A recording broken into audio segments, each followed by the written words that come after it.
teman-teman, hari ini saya akan membawakan materi manajemen koperasi, tetapi sebelum itu izinkan saya memperkenalkan diri dan anggota kelompok saya. Nama saya Dewi Marianti Penuh. Saya Jessica Feransulahotan. Nama saya Vicky Rona Biha. Materi yang akan saya bawakan berjudul Mengetahui Sejarah dan Timbulnya Ide Koperasi. Apa yang kamu ketahui tentang koperasi? Ribet, kuno, atau nggak tahu? Itulah 3 alasan utama mengapa sebagian masyarakat lebih memilih meminjam uang kepada rentenir daripada koperasi. Tapi, tahukah kamu bahaya meminjam uang kepada rentenir? Bunga berlipat, jatuh tempo yang tidak jelas, cara menagih yang tidak ramah, bahkan tempat usaha bisa direbut paksa. Lalu, bagaimana dengan koperasi? Mari kita cari tahu lebih dalam. Menurut Undang-Undang Nomor 25 Tahun 1992 tentang Pengkoperasian, koperasi adalah badan usaha yang beranggotakan orang seorang atau badan hukum koperasi dengan melandaskan kegiatannya berdasarkan prinsip koperasi sekaligus sebagai gerakan ekonomi rakyat yang berdasarkan atas asas kekeluargaan. Materi yang pertama, pengertian koperasi. Koperasi adalah badan hukum yang berdasarkan asas kekeluargaan yang anggotanya terdiri dari orang perorangan atau badan hukum dengan tujuan untuk mensejahterakan anggotanya. Indonesia didirikan pada tanggal 12 Juli 1960. Oleh karena itu, tanggal 12 Juli ditetapkan sebagai Hari Koperasi. Koperasi Indonesia dicetuskan oleh Dr. Andes Muhammad Hatta, sehingga beliau diangkat sebagai Bapak Koperasi Indonesia. Yang kedua ada sejarah koperasi. Yang pertama, masa Orde Lama. Sejarah kelahiran koperasi di tanah air kita lebih unik karena koperasi lahir dan telah tumbuh secara alami di masa penjajahan. Menurut Dr. Andes Muhammad Hatta atau Bapak Koperasi Indonesia, koperasi merupakan lembaga ekonomi yang cocok diterapkan di Indonesia karena sifat masyarakatnya yang kekeluargaan. Dan sifat inilah yang sesuai dengan asas koperasi saat ini. Pertumbuhan koperasi di Indonesia dimulai sejak tahun 1896 yang diperkenalkan oleh R. Arya Wiratmaja kepada masyarakat Indonesia. Budi Utomo yang didirikan pada tahun 1908 menganjurkan berdirinya koperasi untuk keperluan rumah tangga. Demikian pula Syarikat Islam yang didirikan tahun 1911 juga mengembangkan koperasi yang bergerak di bidang keperluan sehari-hari dengan cara membuka toko-toko koperasi. Akan tetapi hal ini ditentang oleh pihak kolonial Belanda saat itu menguasai Indonesia. Pada masa pendudukan bala tentara Jepang, istilah koperasi lebih dikenal menjadi istilah kumiai. Perkembangan pemerintah pendudukan bala tentara Jepang dikarenakan masalah ekonomi yang semakin sulit dan memerlukan peran kumiai atau disebut koperasi. Yang kedua, masa Orde Baru. Semangat Orde Baru yang dimulai titik awalnya 11 Maret 1996, segera setelah itu pada tanggal 18 Desember 1967 telah dilahirkan Undang-Undang Koperasi baru, yakni dikenal dengan Undang-Undang Nomor 12 garing 1967 tentang pokok-pokok perkoperasian konsideran.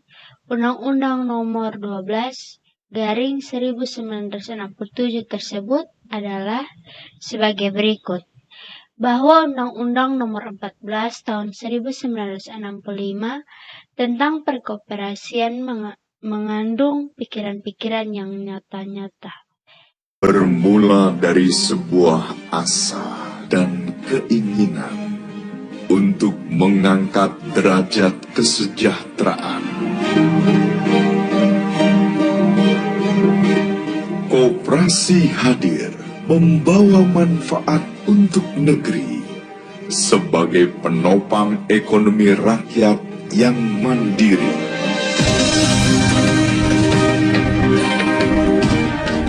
Berkah melimpah di alam subur dan makmur, memacu terus berkarya, diiringi rasa syukur.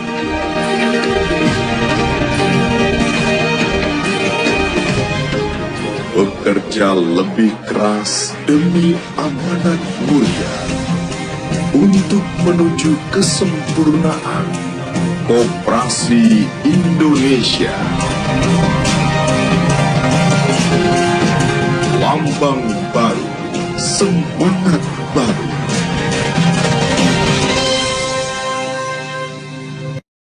Baik, selanjutnya kita beralih ke latar belakang dari koperasi. Koperasi sudah dikenal sejak lama oleh masyarakat Indonesia.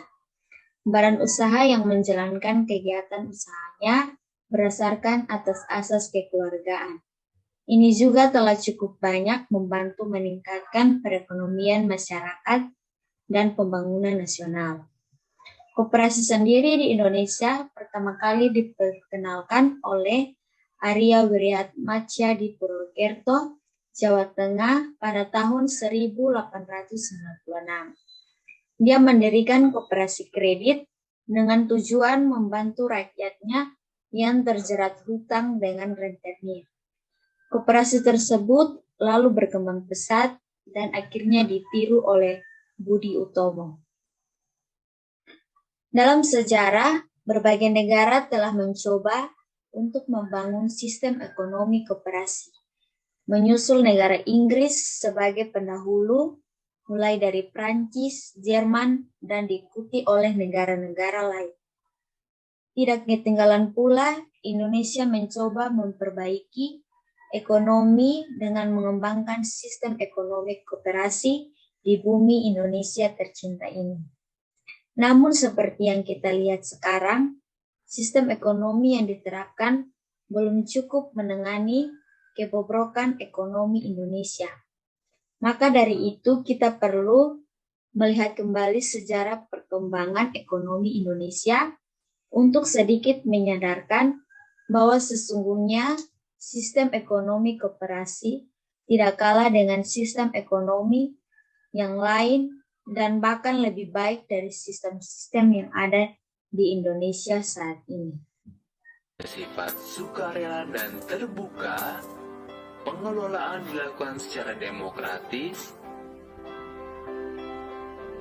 pembagian SHU atau sisa hasil usaha secara adil sebanding dengan besarnya jasa usaha masing-masing anggota, pemberian balas jasa yang terbatas terhadap modal, asas kekeluargaan, pendidikan di kelas koperasi, dan kemandirian.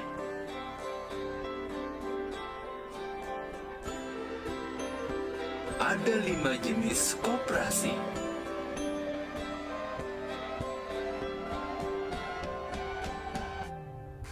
Koperasi simpan pinjam,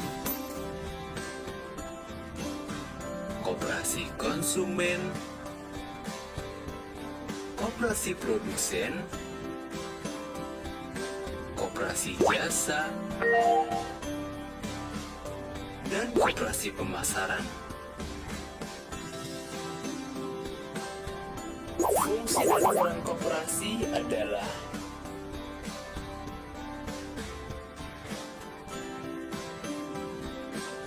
membangun dan mengembangkan potensi ekonomi anggota, berperan aktif mempertinggi kualitas kehidupan anggota, memperkokoh perekonomian rakyat sebagai dasar kekuatan perekonomian nasional, mewujudkan dan mengembangkan perekonomian nasional yang berdasarkan atas asas kekeluargaan dan demokrasi ekonomi.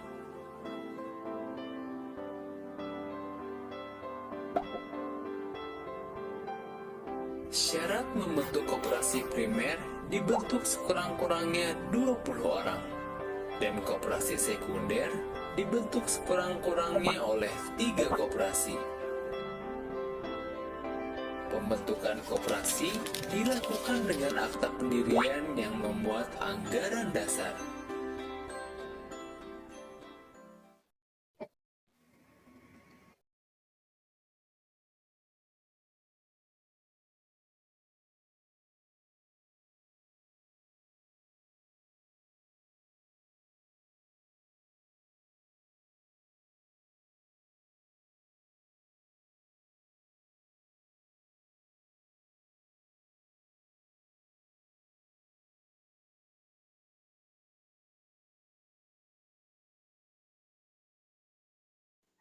Prinsip-prinsip koperasi. Yang pertama, keanggotaan bersifat sukarela dan terbuka. Maksudnya, setiap keanggotaan atau anggota secara sukarela memberikan modalnya sendiri-sendiri untuk digabungkan sebagai usaha bersama berdasarkan atas asas kekeluargaan, dan keanggotaan bersifat terbuka. Maksudnya, terbuka untuk siapa saja yang mau menjadi anggota koperasi tersebut. Yang kedua, pengelolaan dilakukan secara demokrasi. Karena setiap keanggotaan koperasi bebas berpendapat, tetapi yang dimaksud bebas berpendapat harus memakai aturan yang jelas. Berdasarkan prinsip koperasi sebagai gerakan ekonomi rakyat, berdasarkan asas kekeluargaan, demi mewujudkan dan mengembangkan perekonomian nasional yang merupakan usaha bersama. 3. Pembagian SHU dilakukan secara adil sesuai dengan besarnya jasa usaha masing-masing anggota.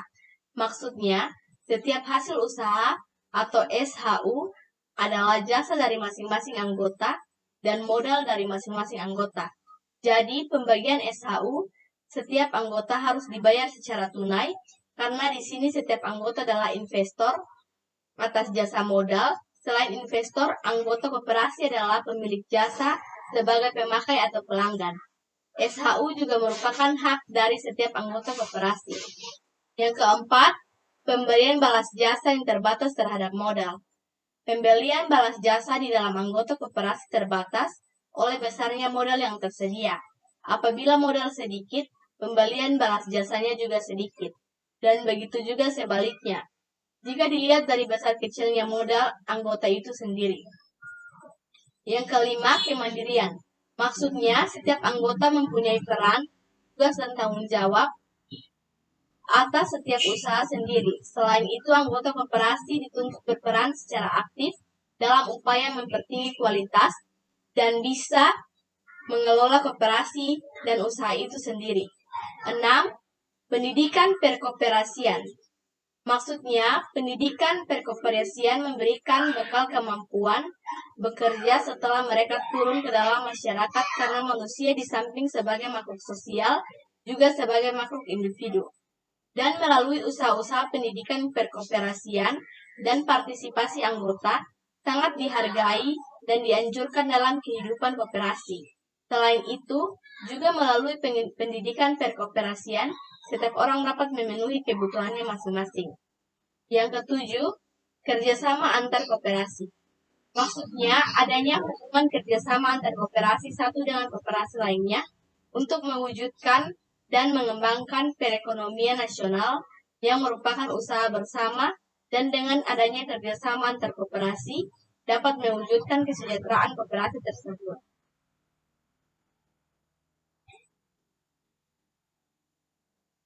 Saya Kak, apalagi mau usaha, gak ada modal. Coba ada yang memberikan modal ke rakyat kecil seperti kita-kita. Memang belum tahu, sekarang ada program penyediaan dana bagi pemuda dan perempuan anggota koperasi pelaku usaha mikro. Oh, harus jadi anggota koperasi dulu. Ya, betul sekali. Nah, Akang itu salah satu contoh anggota koperasi yang telah berhasil. Kalau gitu, ayo kita ke koperasi. Koperasi maju, rakyat sejahtera. Baik, selanjutnya konsep-konsep koperasi dibagi menjadi 3 bagian, yaitu yang pertama, konsep koperasi barat. Konsep koperasi barat merupakan organisasi swasta yang dibentuk secara sukarela oleh orang-orang yang mempunyai kesamaan kepentingan, dengan maksud mengurusi kepentingan-kepentingan para anggotanya, serta menciptakan keuntungan timbal balik bagi anggota koperasi maupun perusahaan koperasi. Persamaan kepentingan tersebut bisa berasal dari perorangan atau kelompok. Kepentingan bersama suatu kelompok, keluarga, atau kelompok kerabat dapat diarahkan untuk masuk menjadi anggota koperasi. Jika dinyatakan secara negatif, maka koperasi dalam pengertian tersebut dapat dikatakan sebagai organisasi bagi egoisme kelompok. Yang kedua, konsep koperasi sosialis. Konsep koperasi sosialis merupakan koperasi yang direncanakan dan dikendalikan oleh pemerintah dan dibentuk dengan tujuan merasionalkan produksi untuk menunjang perencanaan nasional. Menurut koperasi ini, koperasi tidak berdiri sendiri, tetapi merupakan subsistem dari sistem sosialisme untuk mencapai tujuan sistem sosialis komunis. Sebagai alat pelaksana dari perencanaan yang ditetapkan secara sentral, maka koperasi merupakan bagian dari suatu tata administrasi yang menyeluruh, berfungsi sebagai badan yang turut menentukan kebijakan publik, serta merupakan badan pengawasan dan pendidikan. Peran penting lain koperasi ialah sebagai wahana untuk mewujudkan kepemilikan kolektif, sarana produktif, dan untuk mencapai tujuan sosial politik. Yang ketiga, konsep koperasi negara berkembang. Konsep koperasi negara berkembang merupakan koperasi yang sudah berkembang dengan cirinya tersendiri, yaitu dominasi campur tangan dari pemerintah dalam pembinaan dan pengembangannya. Campur tangan ini memang bisa dimaklumi karena bila masyarakat dengan kemampuan sumber daya manusia yang modalnya terbatas dibiarkan dengan inisiatif sendiri untuk membentuk koperasi, maka koperasi tidak akan pernah tumbuh dan berkembang. Sehingga pengembangan koperasi di negara berkembang seperti di Indonesia dengan top-down approach pada awal pembangunannya dapat diterima sepanjang polanya selalu disesuaikan dengan perkembangan pembangunan di negara tersebut. Dengan kata lain, penerapan pola top-down harus diubah secara bertahap menjadi bottom-up approach. Hal ini dimaksud agar rasa memiliki terhadap koperasi oleh anggota semakin tumbuh, sehingga para anggotanya akan secara sukarela berpartisipasi aktif. Apabila hal seperti tersebut dapat dikembangkan, maka koperasi yang benar-benar mekar dari bawah akan tercipta, tumbuh, dan berkembang. Anda butuh modal? Anda butuh pinjaman? Takut bunga? Atau bingung mau nabung di mana? Kami punya solusi untuk Anda. Koperasi Kredit Sido Manunggal melayani simpan pinjam yang sudah dipercaya selama lebih dari 23 tahun. Koperasi ini sudah terdaftar pada Dinas UMKM Kabupaten Kulon Progo dan memiliki badan hukum.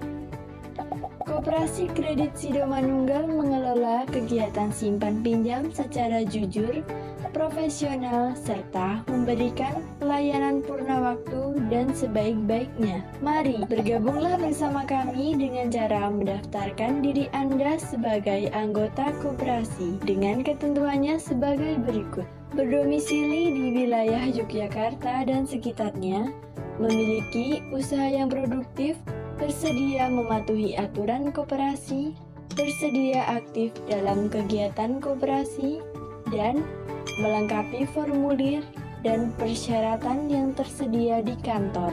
Sebagai anggota koperasi Kredit Sido Manunggal, Anda berhak mendapatkan dana kesejahteraan, sisa hasil usaha, dan pengembalian bunga.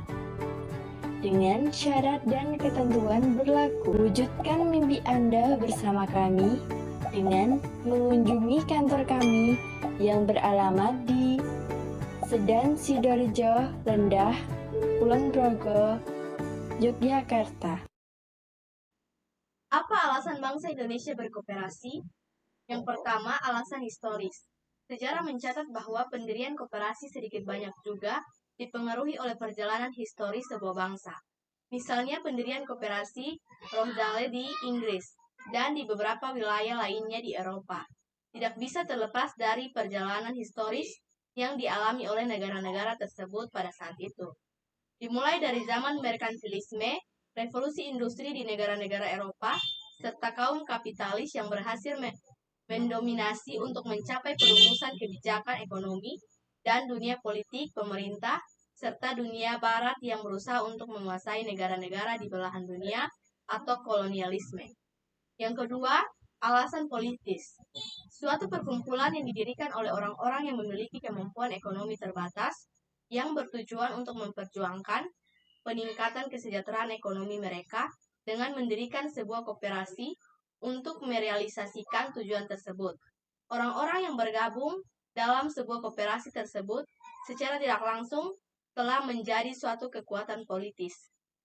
Dengan bersatunya seluruh anggota yang memiliki kemampuan ekonomi terbatas dan wadah koperasi, maka usaha koperasi pun menjadi lebih besar serta akan menduduki kedudukan politis yang kuat dalam masyarakat.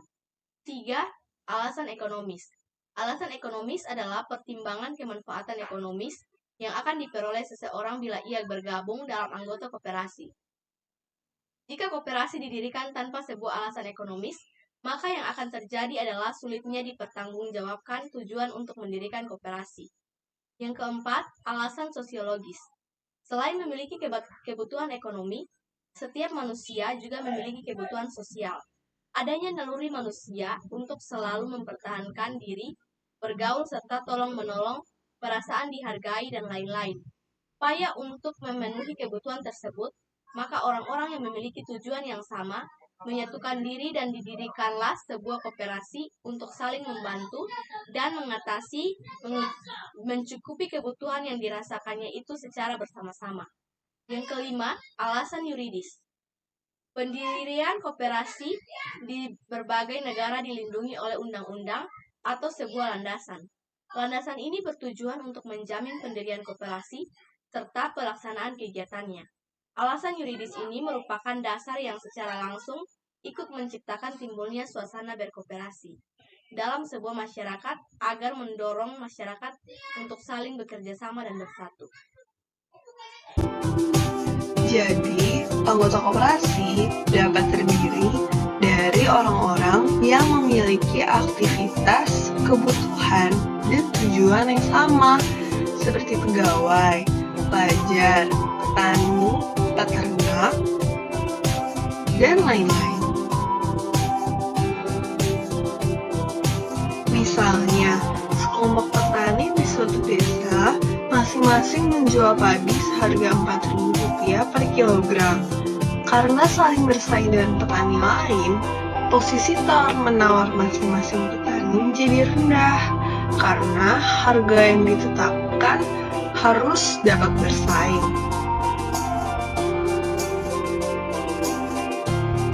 Apabila penjualan tersebut dilakukan berkelompok, posisi tawar-menawar petani-petani tersebut menjadi lebih tinggi. Gabah pun dapat dijual seharga Rp5.000 per kilogram. Sementara, dalam konteks pegawai kantoran, tentu pegawai memiliki kebutuhan sehari-hari yang harus dipenuhi, seperti kopi, teh, air mineral. Sebenarnya, pengadaan barang-barang tersebut dapat dilakukan secara berkelompok. Apabila pengadaan dilakukan secara berkelompok, skala transaksinya menjadi lebih besar, sehingga pegawai dapat mendapatkan harga yang lebih murah dibandingkan harus membeli sendiri-sendiri ke toko orang lain. Munculnya ide koperasi. Pada 12 Juli 1947 atau 73 tahun yang lalu, didirikanlah suatu organisasi ekonomi di Indonesia dengan berlandaskan atas asas kekeluargaan, yaitu adalah koperasi. Seiring perkembangan zaman yang bergerak cepat, tidak serta-merta membuat eksistensi dari koperasi memudar. Terbukti di beberapa daerah di Indonesia masih memanfaatkan koperasi dalam kesehariannya.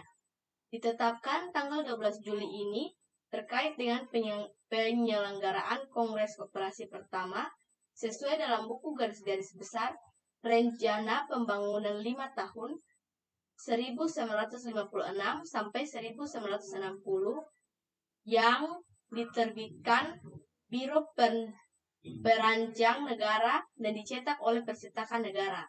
Pada kongres pertama tersebut, tidak hanya menetapkan 12 Juli sebagai Hari Koperasi, tetapi juga menghasilkan keputusan lainnya seperti dibentuknya Sentral Organisasi Koperasi Rakyat Indonesia atau SOKRI dan menunjuk para pengurusnya. Koperasi Indonesia semakin baik dan dikenal setelah memperoleh badan hukum sesuai dengan Undang-Undang Nomor 12 Tahun 1967 yang menyebutkan bahwa koperasi merupakan organisasi ekonomi rakyat yang berwatak sosial, beranggotakan orang-orang atau badan hukum dengan tata susunan ekonomi sebagai usaha bersama serta berdasarkan asas kekeluargaan. Lembaga koperasi pun akhirnya semakin berkembang pesat ke seluruh penjuru wilayah Indonesia, bahkan menjadi tumpuan sekaligus pilar penting dalam ekonomi nasional sampai saat ini. Dan sosial yang menunjuk Koperasi Masyarakat Indonesia Sejahtera atau KMIS yang merupakan induk dari warung-warung sembako yang nantinya akan melayani dan menyalurkan sembako kepada para penerima bantuan sosial serta masyarakat lainnya.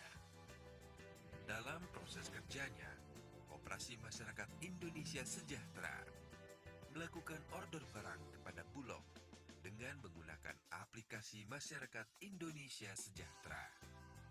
Setelah menerima order, Bulog mengirimkan barang-barang tersebut kepada Kube Jasa untuk dikemas menjadi satuan-satuan kecil sebelum didistribusikan ke warung-warung KMIS sesuai kebutuhan. Warung-warung anggota dilengkapi tools berisikan aplikasi KMIS yang terhubung dengan internet. Aplikasi KMIS merupakan aplikasi point of sales beserta inventory centralized dan web-based on cloud. Aplikasi ini digunakan oleh pengelola warung untuk melayani penjualan barang kepada masyarakat penerima bantuan sosial maupun bukan penerima bantuan sosial. Namun, aplikasi aplikasi KMIS tidak dapat melayani atau menerima transaksi tunai. Tools berikutnya dengan menggunakan Agen 46 yang menyediakan dua alternatif transaksi melalui web-based application dan EDC. Setelah bertransaksi di warung KMIS ataupun di Agen 46, para penerima bantuan sosial program Keluarga Harapan akan mendapatkan sembako atau uang tunai yang dibutuhkan. Kartu BNI Masyarakat Indonesia Sejahtera. Era baru peningkatan kesejahteraan masyarakat kurang mampu. BNI melayani negeri, kebanggaan bangsa.